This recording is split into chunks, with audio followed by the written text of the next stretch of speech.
As we patiently wait for the anime season to officially end, let's travel back in time to the year 2021 and review one of the more popular adaptations that aired during that year, Komi Can't Communicate. Yes, I've had this video planned for that long. If you somehow aren't in the know, Komi Can't Communicate is a very popular manga due to the fact its main character, named Komi, became a meme so popular it was almost impossible not to see her at some point. As someone who unfortunately went through a Reddit phase around the time I got back into anime just a few years ago, let me tell you, you could not escape Komi. She was everywhere. So when Komi finally received its highly anticipated anime adaptation, there was a lot of hype, but also a lot of intrigue on how this manga would work in anime form, considering the main character doesn't talk much at all. Adding on to that was the studio selected to work on it, Studio OLM, a studio known for dividing its workers into a bunch of different teams.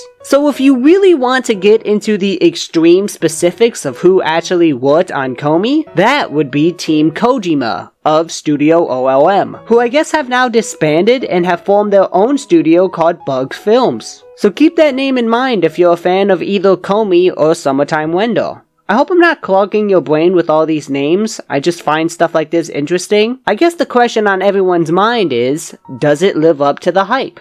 I'd say yes it does. Now sit there and listen to me explain why for 25 minutes. With the way this is going, it might be even longer than 25 minutes.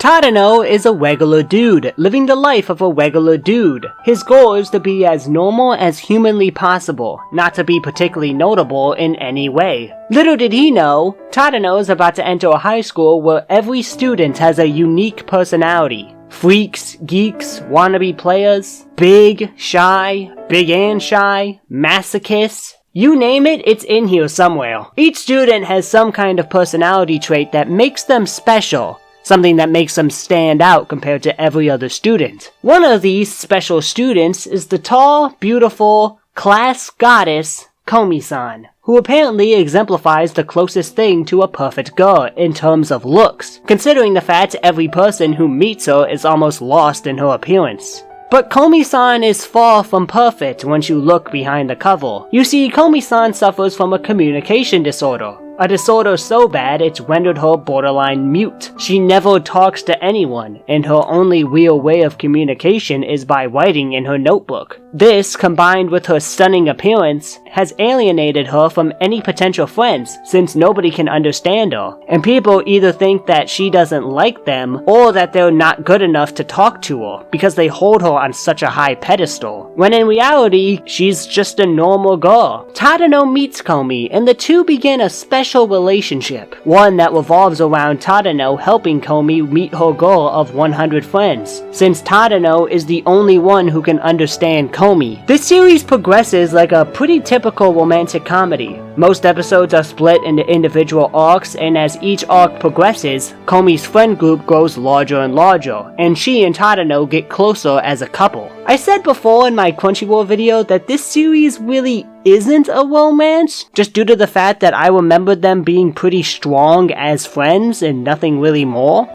I'm a dumbass. I don't know how I didn't see it before, but this series is a romance. It is very obviously a romance. These two love each other a lot. So my bad on that one. There is an issue some people may have with this story, which is the fact it gets kinda repetitive once you notice the pattern. A lot of the arcs begin the exact same way. My name is blank and I am a blank. But I do think the show is entertaining enough so that if a character is interesting or funny, it doesn't really matter. That's if the character is interesting or funny though. This series did hit me a lot of the time in terms of the comedic department. There's a fair bit of misdirection jokes that play with your expectations, and some of these characters are so outrageous, it's hard not to laugh at them. Overall, I think Komi succeeds in what it's trying to do. It's a funny show that explores the topic of social anxiety and perceiving others based on looks, and that makes it a pretty endearing season to watch, especially when Komi is creating memories that otherwise she wouldn't have due to her disorder, which I feel is ultimately what the series is about. A girl with a communication disorder experiencing what someone would consider a normal life. The romance and comedy are just an added bonus. We'll get to everyone's favorite silent princess in a second. Let's first talk about our main boy, Tadano. If any of you are like the side characters in this show, you're probably sighing in disappointment right now, but stick with me. I feel like I say this a lot on this show. It doesn't help that I keep reviewing romances, but there's actually a pretty interesting conversation to have about this character, and anyone who's thinking about watching this series just for Komi will be surprised. Obviously, as the normal one, he plays the straight man in most cases, reacting to the everyday activities of these weirdos he shares a classroom with. But one thing about Tadano that makes him stand out that not even he is really aware of is that he is a genuinely considerate and understanding soul, who despite most side characters looking down on him or badmouthing him simply for being close with Komi, he's able to see past that and help them be friends with Komi. He's the only person to actually see Komi for who she really is, because unlike everyone else, he didn't immediately perceive her to be some kind of perfect being. In a way, that makes Tadano the most special one of the bunch. If there was a word to describe Tadano, it wouldn't be normal. It would be empathy. He understands others and their feelings so well to the point he can almost read their minds. And he uses this perceptive superpower of his to help develop relationships, not even for himself, but for Komi. His goal is to help Komi make friends, not necessarily himself. I don't like saying things like this because it can come off as condescending, but I don't get how you can hate this guy. And think for a second about how this looks from Komi's point of view. To everyone else, Tadano is as average as it can get, but he's the one who introduced her to these friends, who pushed her to develop these relationships. All of these memories Komi has made start with Tadano. In contrast to everyone looking up to Komi based on how they perceive her to be, Komi looks up to Tadano because of who he really is. And to me, that's a beautiful thing. Something I also appreciated about his character is that he's far from perfect himself. After all, he's still just a kid. So the feeling of romance is something rather new to him. He's shown to be a little socially anxious in his own right, especially when he remembers how he used to be in middle school, or when something awkward happens with Komi. They're quite similar in these scenes when they're together, which I thought was pretty cute. But yeah, I can see why the fanbase call him Chadano now. He is generally a really sweet character to me. Alright, it's time to talk about our silent main heroine, who casually sits on the cover of this anime, whether she wants to be there or not. Komi as a character alone is the typical socially anxious girl, but what makes her a little more different compared to a Bochi or a Bochi is that her disorder is so bad it's rendered her borderline mute. The idea of talking itself makes her nervous, which is a way bigger extreme than the other portrayals I've seen in anime. So seeing her be able to almost talk in 4 sentences around Tadano towards the end of season 2 is pretty sweet, regardless of how unrealistic of a portrayal some may think she is. To the point some of you bold pissants think it's somehow fetishizing the disorder. Yes, I have heard this take before. Well, because in Komi-san, he's got like the cat ears and the big eyes and stuff. It's being presented from the protagonist's lens. Yeah. Everyone loves Komi-san, and she's held up on this pedestal. The protagonist is like pursuing her as a love interest. All of her disabilities that she would have are kind of just adding to like this moe point bar or something. Kind of feels more fetishistic.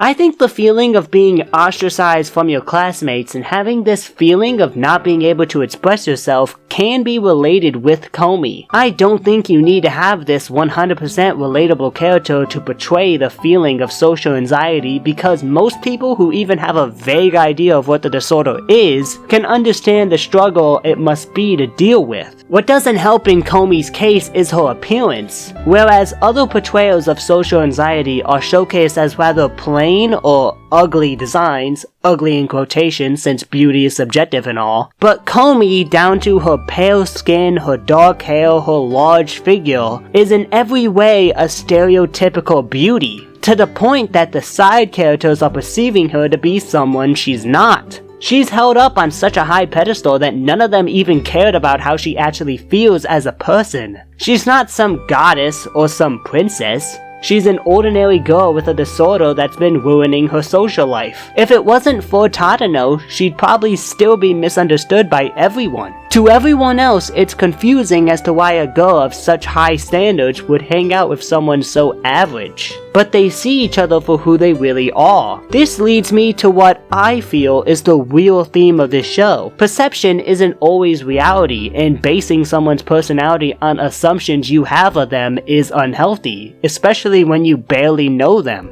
I've done it, you have done it, everyone's done it, everyone's been a victim of it, because it almost feels like it's engraved in our minds. Why do you think the phrase, "don't judge a book by its cover," is everywhere? It isn't something you should villainize, because I truly think it's something we don't mean to do, but it is something you should be aware of and try to do less of, because you never know how the effects you're judging can have on a person. This is where Komi differentiates itself from other anime with similar concepts. Her appearance is not only a unique look for the socially anxious character type, but it also tackles a whole other issue that's very typical in high school that led to her being outcasted, which probably only made the anxiety worse. Hell, Komi isn't even the only character the show explores this concept with. There's Katai, who I'll get more into later, and even Yamai, who everyone perceives to be a normal popular girl but is really a love-struck psychopath, showcasing that it can work in the negative connotation as well.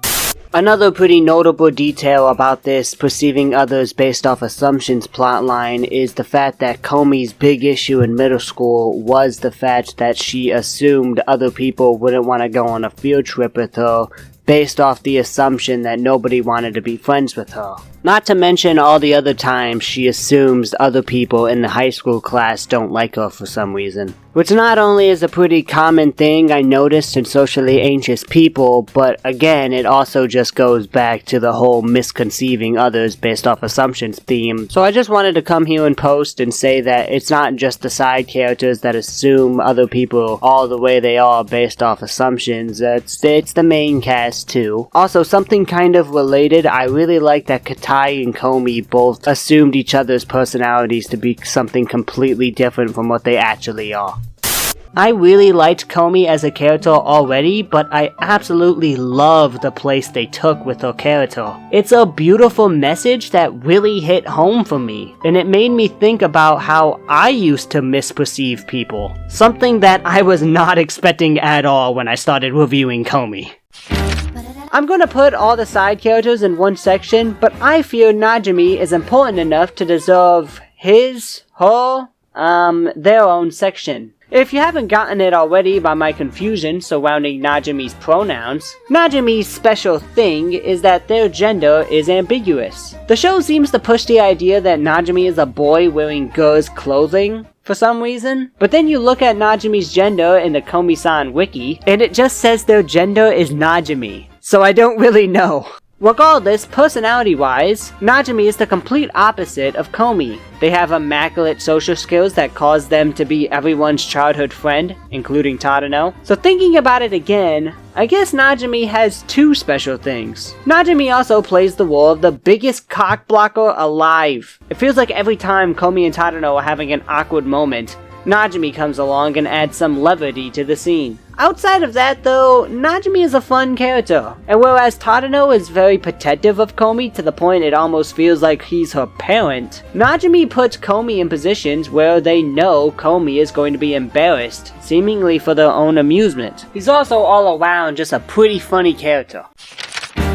Since the main plot of this series revolves around Komi getting 100 friends, this means that the side cast is pretty one-dimensional since you can't realistically develop 100 characters at the same time and still have time for the main couple. Frankly, talking about every side character the show has to offer could be a video in and of itself. So instead of my usual stick of breaking these characters down, I want to try to point out a few that are the most notable. I will say your opinion on most of these characters will depend on your tolerance for for one-dimensional gag characters, and it'll also vary depending on what archetype the character is meant to represent. For example, two kind of controversial characters are Agali and Yamai. The former is a shy girl who Komi can relate to in a lot of ways, but has a hidden side of being a masochist who's insistent on becoming Komi's dog. And the latter is a popular girl who's secretly a yandere who loves Komi so much that her actions mirror the kinds of things you can do in Yandere Simulator. And you know it's some high quality trash when I can relate a character to Yandere Simulator. A lot of people hate these characters, especially Yamai. But if you like yanderes, I feel like Yamai is a character you'd enjoy. I wouldn't say I hate them, but I do think they are much more tolerable in short spurts. The minute they take a larger role in the plot, that's when their characters become kinda grating. For a show as wholesome as this, their characters come out of left field with the degeneracy and tend to mess up the flow. And it doesn't help that these were some of the first side characters the series really decided to focus on. I get that Najimi can also be a little degenerate at times, but I always thought that Najimi's intentions were playful,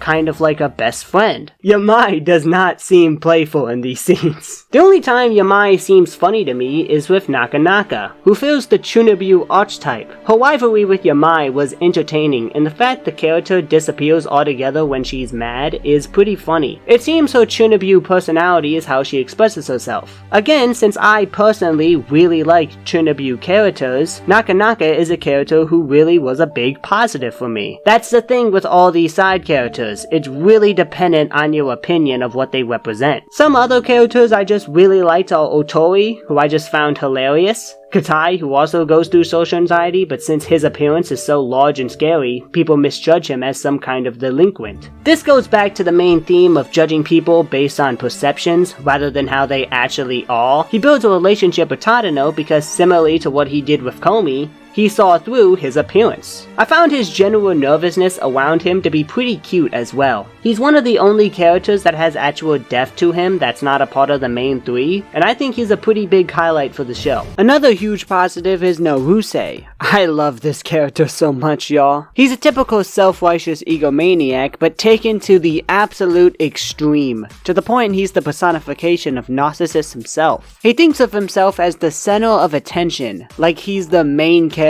of the story, but he's just ignored. He comes in rather late in the series, but regardless, he's another big highlight for me. And his chemistry with Tadano and Katai is just amazing. The final character worth pointing out to me is Onimine, whose whole thing is that she's a big sister. I only really bring her up because in a world filled with all these very different characters who all have obvious flaws, Onimine is just a cool person. Like, she's just a normal character. Like, did you stumble in the wrong show? How did you end up here? As I said before, your opinions on these characters will depend on your preference towards their archetype. Personally, these side characters were pretty hit or miss. Some of them serve their purpose as entertaining, some of them are more interesting than others, some of them come off as grating at times, and none of them besides Onimine and maybe Najimi help push the couple further. So outside of names for Komi to be friends with and make memories with, they aren't too important besides obvious comedic relief. I probably forgot a few that I liked, but with how many characters there are in this series, and how many characters there will be in the future since we're only about 20 friends at the moment, it's impossible to talk about every side character. The production for this show has its moments where it looks incredible, almost breathtaking at points. I have to give credit to the sheer creativity of this adaptation. It had to be tough to adapt a show where the main character barely talks, but OLM and the staff behind it found a way to make it work. Utilizing manga panels was a really creative way to express Komi's emotion. If you want to see the closest blend of anime and manga that actually works, check this out. The use of text gives the show a more unique style. Something I also never seen before is the recaps popping up in the window frames in the background. It's used a lot and it always makes the scene much more visually pleasing to look at. but it also works figuratively as the past is literally behind them as they're thinking about it. Much preferred over a cut to the recap like most anime do. At times it can be wild with creative uses of text and references that can make you laugh, but it can also slow it down and give you some beautiful looking close-ups or panning shots. The lighting and lens flares are particularly well utilized at times. If you are going to watch the series, try finding a fan sub version since they tend to translate it much better compared to the Netflix version. The translations I had for the first 6 episodes literally managed to put it right next to the actual text, which is so much easier to watch. It makes the chalkboard scene, which is already a brilliant scene, so much better because the experience is never hampered by feeling the need to put your attention on the actual translations. Ignoring the drama that Netflix didn't translate the chalkboard at all at first, which completely destroys the scene, sometimes they didn't even translate the damn boxes. You see how this affects the series, right? Ignoring translation issues though, another issue with this series is the second season goes through some major outsourcing. If you're unaware, outsourcing is when an anime studio gives another studio a few episodes, usually because their main animation team is too swamped with work to do. Studio OLM, more specifically Team Kojima, was working on Summertime Winter in the exact same season as Komi Season 2. So I get why they did it, and it doesn't ruin the season or anything, but when it's obviously outsourced, oh, it's really obvious. By far the worst example is the Valentine's Day episode because it's a very important event for the series and for Tadano and Komi. So to see that episode get outsourced in particular is just sad to see. Again, in a perfect world, outsourcing wouldn't be necessary. It's not OLM's fault for feeling the need to put Komi on the back burner for Summertime Winter. Though it is grim to think about that a studio with hundreds of employees felt the need to do that at all. But it does suck to see, especially considering the quality of the episodes before it. It's just inconsistent. But hopefully, it's not an issue for Season 3, whenever it wants to come out. The art style looks pretty smooth. I find it funny when Komi has these stunning shots of her beauty, but then it goes to this derpy little big eyes form. The cat ears are a nice little touch as well. One thing I will say about each character is that their designs are all very well done, but it's best used with Komi, Katai, Yamai, or even a smaller character like Otaku, because their designs contrast how they really are. But I also feel it works in the case of characters like Tadano, Otori, or Nakanaka, because they are perfectly reflective of who they are. For a show with as many characters as it does, it's pretty impressive that they aren't forgettable from a design perspective. Even Komi's family is far from forgettable in that department. I can't say there's one design that didn't at least grab my attention. There are points where the music breaks away from the regular anime kinda soundtrack. There's this pretty notable track that's used all the time with the piano and a girl who's kind of scat singing to the melody of the piano. It's pretty relaxing even if I can't really put it into words. At the same time, the music they played for the Maid Expert arc was so contrasting to every other song in the show that it killed me. And there are multiple songs like that where it doesn't fit with the rest of the soundtrack, making those specific scenes stick out to me more on a comedic level. I also remember a scene vividly where Komi is going through multiple feeling changes, and the song switches back and forth to reflect that change. Najimi さんに誤解しないでいただきたいのは、何かしようとする気や下心はなく、単純に友愛の情として風にうなされている只野くんの手を取らねばと思い、手を取った次第であり、繰り返しですが、そこに深い意味はなく、やましい気持ちなど一切ありませんので、そこを理解していただきたく手紙をしたためて。The abrupt song change makes that scene pretty funny to me. To the stuff you actually care about, the OPs are both enjoyable, but I like the first one more. It's incredibly fitting for the series, and I just like the vocal performance. Plus, the characters sing the song in that first OP. There is nothing I love more. Both endings are cool also, but to be different, the second one is more exciting. I did love the fact that the first ending seems to showcase Komi's past about how she was always lonely in middle school, but that style in that second OP is way too pleasant to look at, especially when you notice all the movements the characters do fit them so well. This must have been a pain in the ass to make. If you like relaxing music mostly involving a piano, check out this anime soundtrack. You'll probably like it.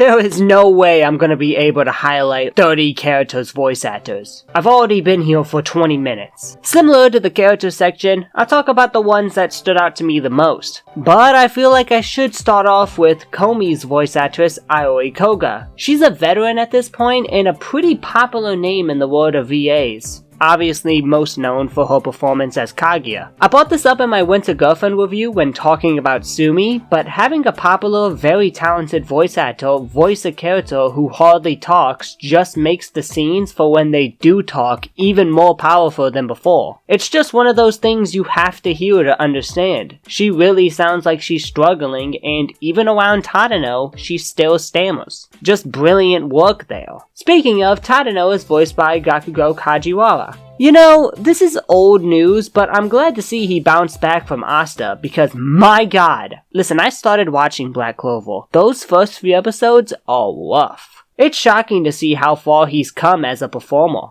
I like his performance as well. Now on to my favorite, Yuika Moriyama, who has by far the most entertaining performance out of any side character as Otori. I do not know why, but the way she talks is so funny to me.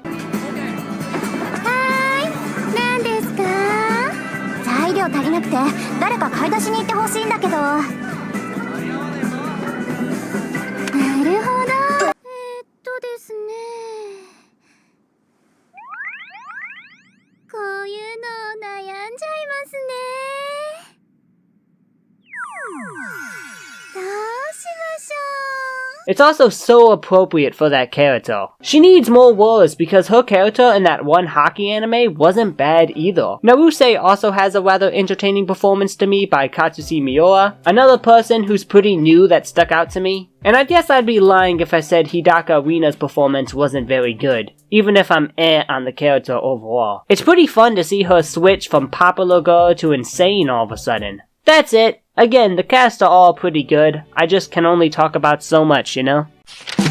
Komi Can't Communicate is a good show story-wise. If you like goofy little romantic comedies, then it's going to be good to you. But I do feel like this story works better as a manga, no matter how you slice it. I just think the repetitive nature of each of the character arcs just works better in panel form rather than in episode form. But I do think OLM did the best with this material that anybody could have expected. Some may take that outsourcing moment the wrong way, as if putting Komi on the side burner for summertime somehow indicates that they don't care about it. But if they truly didn't, they wouldn't have gone out of their way to make such an accurate but risky adaptation. I've seen 2 anime try this concept of blending elements of a manga into an anime adaptation. And let me tell you, Komi-san does it a hell of a lot better than the other show that tried to do it. Komi Can't Communicate deserved an adaptation simply for how popular it's gotten worldwide. And this is probably the best it was ever going to get. So I have to give OLM credit for really trying and succeeding at such a project. With the only real negative being that some of the side characters just don't hit the same as others, which is just what's going to happen with this many side characters. Komi-san can be beautiful in its themes and its messaging, but also pretty funny at times. And when it comes to the visual aspect, it is really stunning. This has been Kikaya, and goddamn, not only did her name get taken by a more popular show, but the idea of getting 100 friends got taken as well? Poor Bochi, man.